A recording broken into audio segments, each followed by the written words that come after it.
எல்லோருக்கும் வணக்கம்.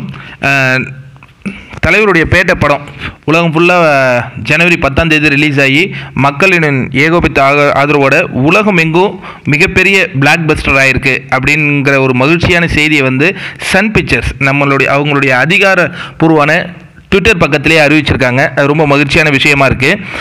இன்னொரு விஷயம் எல்லாருக்கும் இருக்கிற ஒரு விஷயந்தான் என்னென்னா, தலைவர் வந்து ஸ்க்ரீனில் வந்து அரசியல் பேசுவார், ஆனால் அதை வந்து நடைமுறைப்படுத்துறதுக்கு அவர் பண்ண மாட்டாரு அப்படிங்கிற ஒரு விஷயங்கள் இருந்தது. அப்புறம் தலைவர் வந்து அரசியல் கட்சிக்கு வரணும் அப்படின்னு ஒரு குரல், அது வந்து 1996 வந்து உச்சம் பெற்றிருந்தது. தலைவரே கூட அதை நிறைய பேட்டிலெலாம் கூட சொல்லியிருக்காரு. அதற்கப்புறம் வந்து அவரும் அந்த அரசியல் விஷயங்களை விட்டுட்டார், மக்களும் விட்டுட்டாங்க. ஆனால் இப்போ 2017 டிசம்பர் 31ஆம் தேதி ஒரு மாபெரும் அறிவிப்பு வெளில வந்தது. என்ன அப்படின்னா, நான் அரசியலுக்கு வருவது உறுதி அப்படின்னு சொன்னார். அதற்கு பிறகு அவர் வந்து அப்போ வந்து உள்ளாட்சி மன்ற தேர்தல் நடக்கிற மாதிரி இருக்கும் சூழல் இருந்துச்சு. அதில் நான் கண்டிப்பாக போட்டியிட மாட்டேன். அதற்கு அடுத்தது வந்து நாடாளுமன்ற தேர்தலை வந்து அந்த நேரத்தில் முடிவு பண்ணுவேன், ஆனால் சட்டமன்ற தேர்தலில் 234 தொகுதியிலையும் போட்டியிடுவேன் அப்படின்னு ஒரு அறிவிப்பு அன்னைக்கு வெளியிட்டார். அதற்கு பிறகு கிட்டத்தட்ட ஒரு வருஷம் முடிஞ்சிருச்சு. இப்போ 2019 பேட்டை படம் வெளில வந்திருக்கு. நிறைய பேர் சொன்னாங்க இந்த பேட்டை படம் வந்து ரஜினியோட ஒரு கம்ப்ளீட் மாஸ் என்டர்டைனர், இந்த படத்தில் அரசியல் இல்லை அப்படின்னு படம் வெளிவரத்துக்கு முன்னாடி ஒரு பரவலான பேச்சு இருந்தது. படம் வந்ததுக்கு பிறகும் அப்படி தான் இருந்தது, பேட்டையில் அரசியல் இல்லை. ஆனால் ரஜினி இதுக்கு முன்னாடி நடித்த காலா கபாலியில் வந்து அரசியல் இருந்தது அப்படிங்கிற ஒரு விஷயங்கள் வந்து பரவலாக பேசப்பட்டுச்சு. ஆனால் நான் இந்த படத்தை பார்த்த வரைக்கும் இந்த படத்தில் அரசியல் இல்லைன்னு சொல்கிறத விட இதில் நிறைய வசனங்கள் வந்து ரொம்ப தெறிக்க விட்டுருக்குங்கிறது தான் மறுக்க முடியாத உண்மை. அதாவது இன்றைக்கி சன் பிக்சர்ஸ் வந்து உலகம் ஃபுல்லாக இந்த படம் பிளாக் பஸ்டர் அப்படின்னு சொல்லிட்டு அறிவிக்கிறாங்க. இருந்தாலும் தமிழ்நாட்டில் பேட்டையை முழு வெற்றியை வந்து இங்கே இருக்கிற நிறைய ஊடகங்கள் வந்து மறைச்சிக்கிட்டு தான் இருந்தது.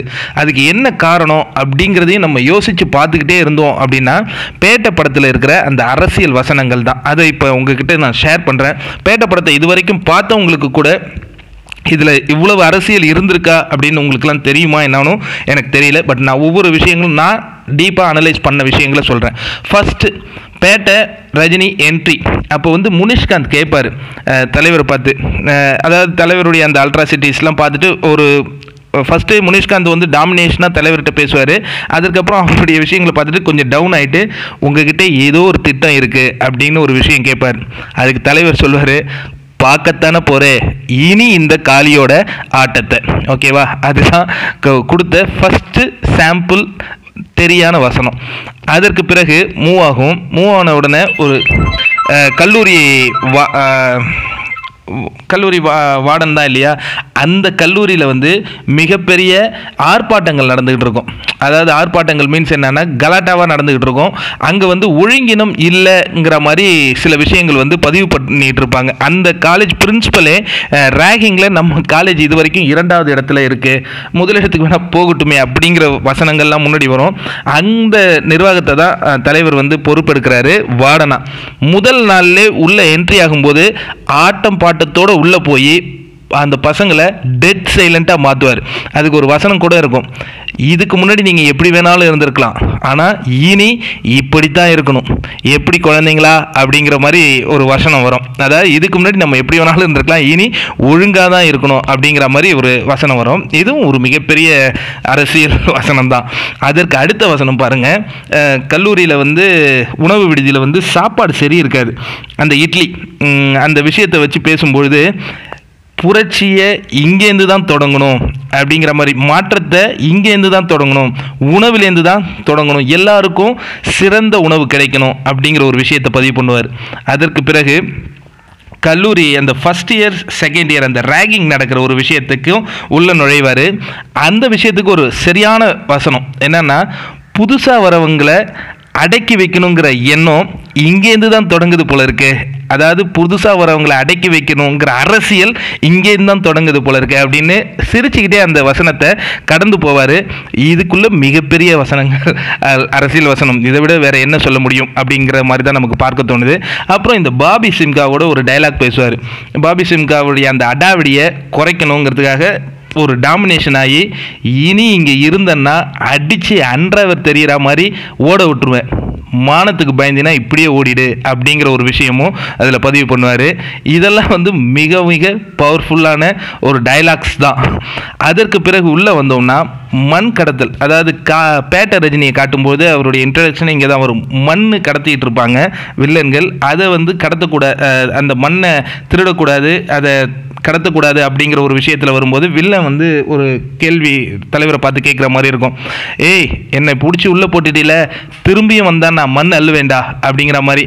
திரும்பியும் வந்தீங்கன்னா நீ மண் அள்ளுவியா, அப்போ நான் திருப்பியும் உன்னை பிடிச்சி உள்ளே போடுவேண்டா அப்படிங்கிற மாதிரி ஒரு விஷயம். அதாவது மண் கடத்தல் விஷயங்களையும் அந்த இடத்துல வந்து ரொம்ப சிறப்பாக, அதாவது இந்த கதைக்கு என்னெல்லாம் தேவையோ அங்கெல்லாம் வசனங்கள் பேசிக்கிட்டே இருப்பார். அதை விட முக்கியமான விஷயம், ஒரு மிகப்பெரிய அரசியல் தெரிக்கும் வசனம் வந்து பின்னாடி வரும். என்னென்னா, இதுதான் ரொம்ப ரொம்ப இன்ட்ரெஸ்டிங்கான ஒரு வசனமும் கூட. தலைவர் சொல்வார், அந்த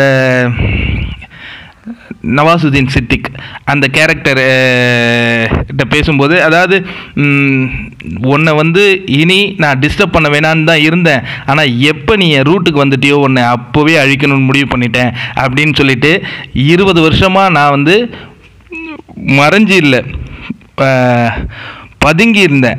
ஏன் அப்படின்னா இந்த பேட்டை பாயறதுக்கு சரியான நேரம் பார்த்து காத்திருந்தேன். இதுதான் இந்த பேட்டை வெளிவர வேண்டிய, இந்த பேட்டை பாய வேண்டிய சரியான நேரம் அப்படின்னு ஒரு கோடிடுவார். இந்த மாதிரி மிகப்பெரிய அனல் கக்கும் அரசியல்லாம் படத்தில் இருக்குங்கிறது உங்களில் பார்த்த பொழுது கண்டிப்பாக அதை நீங்கள் உணர்ந்திருப்பீங்களான்னு தெரியாது. ஏன்னா இந்த கேரக்டர் பேசுகிற மாதிரி தான் அழகாக பண்ணியிருப்பார் கார்த்திக் சுப்பராஜ். அதற்கு பிறகு வந்து அரசியல் ஒட்டிய ஒரு வசனங்கள் வரும்.